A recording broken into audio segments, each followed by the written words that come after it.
आज हम पढ़ेंगे क्लॉसियस-क्लैपेरॉन इक्वेशन।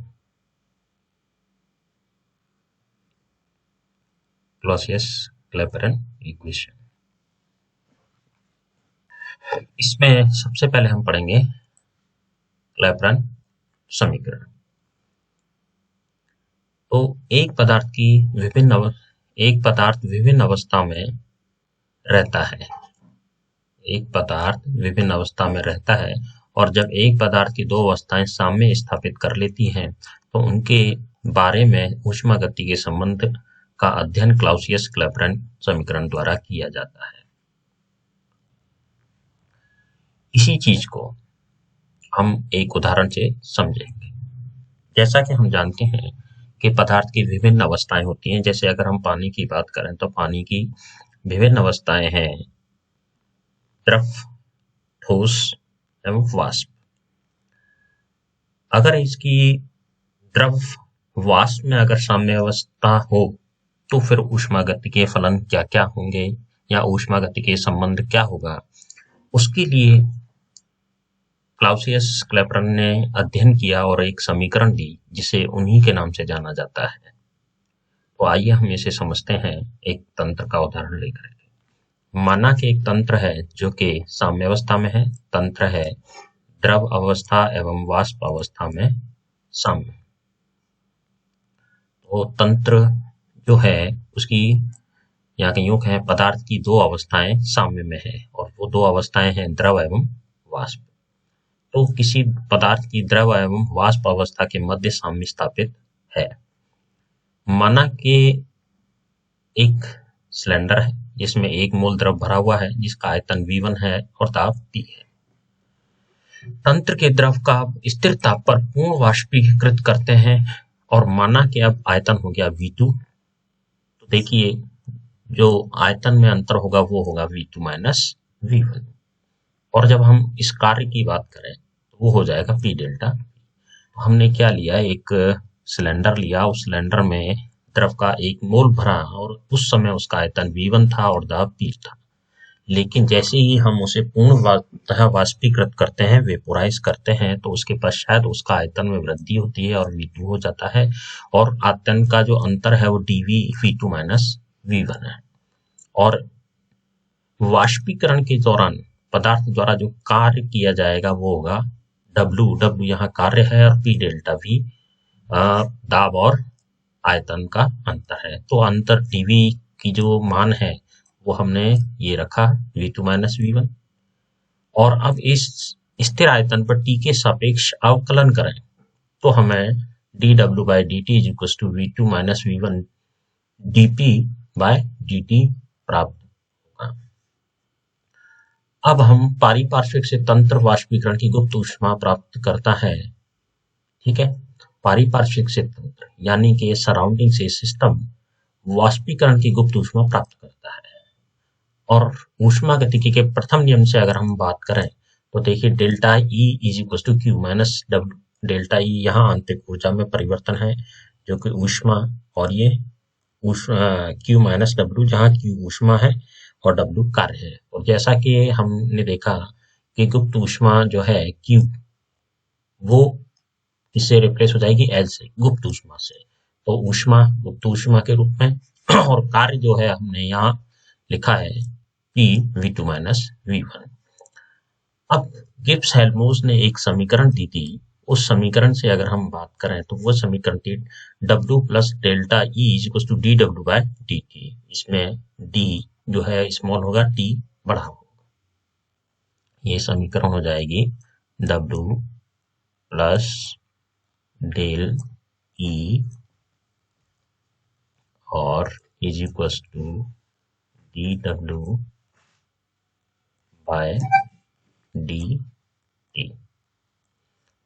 और समीकरण से अगर हम अब दोनों रूप को मिलाएं तो देखिए क्या हो जाएगा कि W plus L minus W जो कि हमने कहाँ से प्राप्त करा है, प्रथम यहाँ से।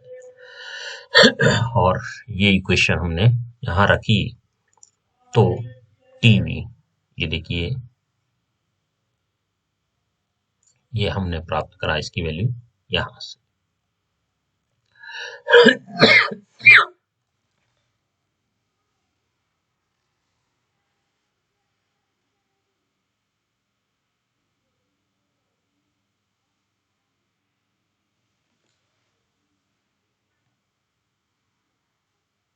क्या है गई हो हैं?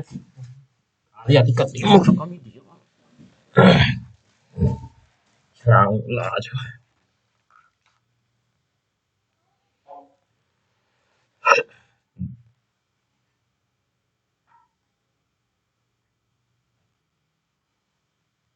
तो देखिए समीकरण dp बाई dt का मान जो है वो हमने यहाँ से रख लिया।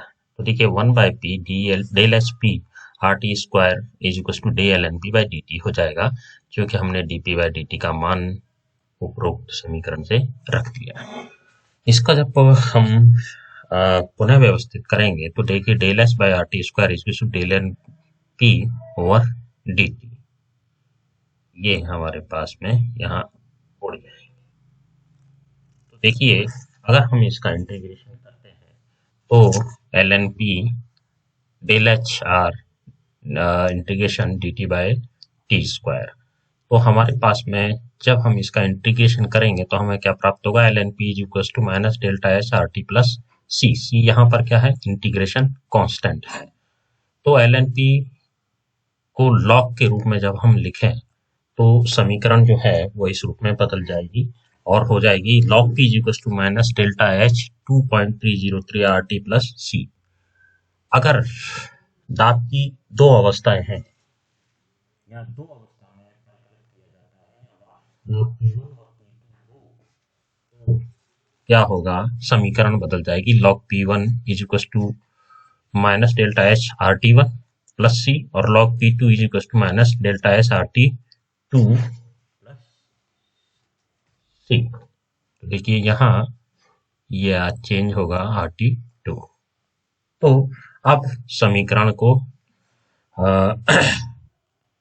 इस समीकरण को इससे भाग देने पर हमें क्या प्राप्त होगा, log p2 by p1 is equals to delta H 2.303 R 1 by t1 minus 1 by t।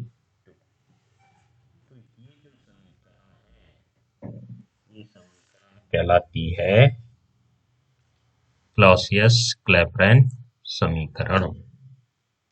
तो देखिए क्लॉपेरॉन, इसको सिंपल सा नाम दे देंगे सी इक्वेशन, और सी इक्वेशन है क्लॉसियस-क्लैपेरॉन इक्वेशन। तो सी ई क्लॉसियस-क्लैपेरॉन इक्वेशन, जिसमें से क्लॉसियस और क्लैपेरॉन साइंटिस्ट के नाम हैं और इन्हीं ने जिस समीकरण का बनाया या अध्ययन किया उन्होंने उसे अपने नाम से रख दिया। सबसे पहले क्लैपेरॉन इक्वेशन, उसके पश्चात क्लॉसियस इक्वेशन, और क्लैपेरॉन और क्लॉसियस जो एप्लीकेशंस हैं वो ऊष्मागतिक फलनों के संबंध को ज्ञात करने के लिए बहुत ही महत्वपूर्ण है। और इस इक्वेशन के पश्चात हम इसके योग पढ़ेंगे, एप्लीकेशंस पढ़ेंगे, जिसमें calculations of latent heat of vaporization है, calculation of boiling point and freezing point है, calculation of vapour pressure at another temperature, और calculation of molar elevation point. ये सारी की सारी चीजों की गणना इस क्लॉसियस कर सकते हैं और अगले भाग में हम इसका अध्ययन करेंगे। तो ये थी हमारी क्लॉसियस-क्लैपेरॉन इक्वेशन।